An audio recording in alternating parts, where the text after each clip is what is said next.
Hi friends, এই just পুজো করে উঠলাম। চলুন আপনাদেরকে দেখাচ্ছি আমার ঠাকুরটাকে আমি সাজিয়েছি কিভাবে।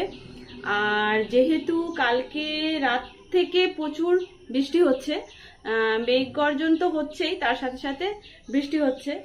তো ফুলগুলো সব ভিজে গেছে, বেশিরভাগ ফুল মানে একদম ছিঁড়ে ছিঁড়ে গেছে গাছের মধ্যে। তো যে কটা পেয়েছি, আর আমার বেল ফুলগুলো ফুটেছিল, দুটো বেল ফুল ফুটেছিল, কুড়ি রয়েছে আরো। তো সেই বেল ফুলগুলো নিয়ে এসে ঠাকুরকে সাজিয়েছি, সেটা দেখাচ্ছি চলুন। আর মেঘলা ওয়েদার হয়ে রয়েছে, বৃষ্টি কখনো কখনো ঝিরঝির করে পড়ছে, আবার কখনো কখনো বন্ধ হয়ে রয়েছে। তো সকালের সব কাজকর্ম কমপ্লিট করে নিয়েছি, কমপ্লিট করে নিয়ে খাওয়া দাওয়া, ফার্স্টে তো আমাদের খাওয়া দাওয়া হয়ে যায়, আপনারা তো জেনেই গেছেন। সো খাওয়া দাওয়া কমপ্লিট করে নিয়ে তারপরে সংসারের সব কাজকর্ম, বাসি কাজকর্ম করে নিয়ে স্নান টান করে আর পুজো করেছি। সো পুজোটা করেছি, আপনারা দেখুন কিরকম লাগছে আমার ঠাকুরদেরকে। এই দেখুন,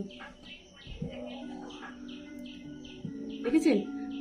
একটা দিয়েছি শিব ঠাকুরকে, ফুটেছে, আর একটা দিয়েছি মা কালীর চরণে, মানে চরণে দিয়েছি মা তারা, ওই একই হলো।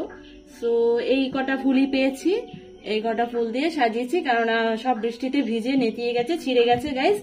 আর এখানে মোমবাতিটা এখনো জ্বলছে। সো আমার পুজো করা কমপ্লিট হয়ে গেছে গাইস। আর এবারে চলুন দেখাচ্ছি আমি কি কি কাজ করেছি। লাইটটা এখন জ্বলুক, একটা জ্বেলে নি।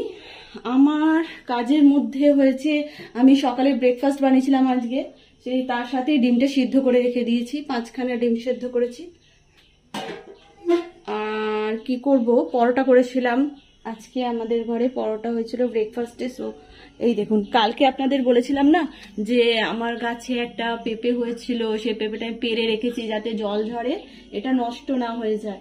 সো এই পেঁপেটাকে আজকে কাটবো, কেননা প্রচুর সুন্দর পেকে গেছে, দেখুন দারুণ হয়ে পেকে গেছে। সো এটাকে এখন কাটবো। বাবু তো খাওয়ার জন্য মানে একদম মানে বিরক্তি প্রকাশ করছে, ওটা কেন খাবো, ওটা খাবো না। তো আমি বলছি না, পাকা পেঁপে তো আমি কিনে এনে তোকে খাওয়াচ্ছি না, তো এটা আমার গাছে হয়েছে।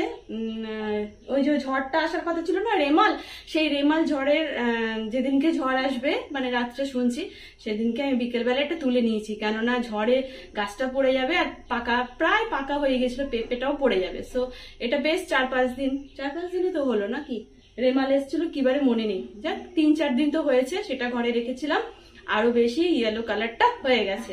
সো এটা এখন কাটাকুটি করব। আর ডিম সেদ্ধ করেছি, আর আলু কাটা হয়নি, আলু কাটবো, পেঁয়াজ কাটবো, এসব করে আজকে রান্না হবে আমাদের এগ কারি অ্যান্ড রাইস।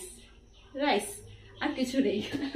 আর একটা কাঁচকলা পড়ে আছে, আমার ফ্রিজে কোনো ভেজিটেবলস নেই, একটা কাঁচকলা পড়ে আছে, সেটা যদি আমি এখন ডিমের ঝোলে দিয়ে দিই তাহলে বাবু নাক ছিটকাবে আর খাবে না। সো কোনো দরকার নেই, আমি এমনি আলু দিয়েই করব ঝোলটা।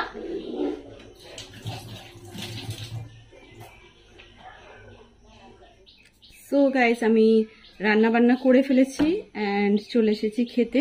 এই ঘরে বসে খাবো আজকে একটু। আর ওই দেখুন রোদ্দুর উঠছে একটু হালকা হালকা, অনেকক্ষণ থেকে বৃষ্টিটা থেমে গেছে, আর বৃষ্টি হয়নি, কিন্তু এখন হালকা একটু রোদ্দুর উঠেছে। তো বেশি জামা কাপড় ছিল না কাচার, মোটামুটি যা কাচার ছিল সেগুলো কেচে মিলেও দিয়েছি। রান্না করার পরে 2-4টে জামা কাপড় আমি দেখলাম যখন যে বৃষ্টিটা থেমেছে, তাহলে জামা কাপড়গুলো কেচে নেওয়াই যায়, তো কেচে নিয়েছি, নিয়ে ওই মিলে দিয়ে এসেছি। আর সোনাকে খাইয়ে দিয়েছি, সোনা খেয়ে দিয়ে ওভার একটু রেস্ট করছে। আর আমি এই যে দেখুন রান্না করেছি ডিমের কারি, একটু শুকনো শুকনো করেছি, কালকে যেরকম চিকেন করেছিলাম সেরকমই ডিমটা করেছি। আর কাঁচকলা তো ছিল আপনাদেরকে বললাম, কিন্তু কাঁচকলা যদি আমি এই ডিমের মধ্যে দিই তাহলে সোনা খাবে না, তো আমি ওই জন্য আর দিইনি গাইস। আমি এরকম হাতে নিয়েই খেয়ে নিই, মানে টিভি দেখতে দেখতে খাই, তারপর মোবাইল দেখতে দেখতে খাই, এরকম। জলটা আনা হয়নি। বাবা একটু জলের বোতলটা দিয়ে যাবে, বাবা আমার দিয়ে যাও সোনা। তো বাবুকে না খাইয়ে দিলে হয় না, বাবু শুধু চিকেনটা যেদিনকে হয় সেদিনকেও নিজে খায়, বাকি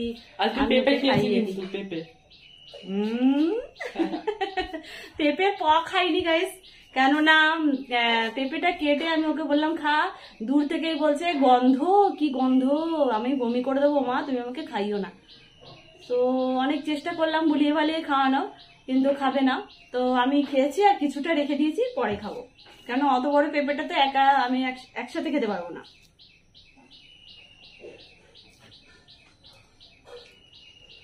আজকে আর পেঁয়াজ নিইনি, পেঁয়াজ নিতে ভুলে গেছি। আমরা এখন কটা বাজে বাবাই? কটা বাজে? আমরা 2:30টার সময় পড়তে নিয়ে যাব। আমি আজকে নিয়ে যাব ওকে, কারণ আপনাদের সেই কালকে বলেছিলাম না যে রেনকোট লাগবে।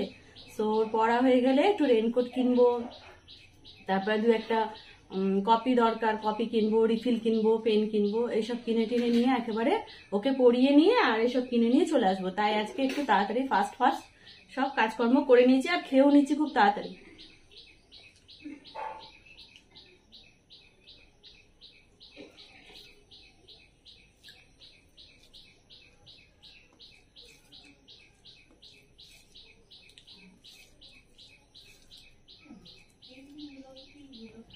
সো চলুন, রেডি হয়ে গিয়েছি, এবার বাবুকে নিয়ে চলে যাব।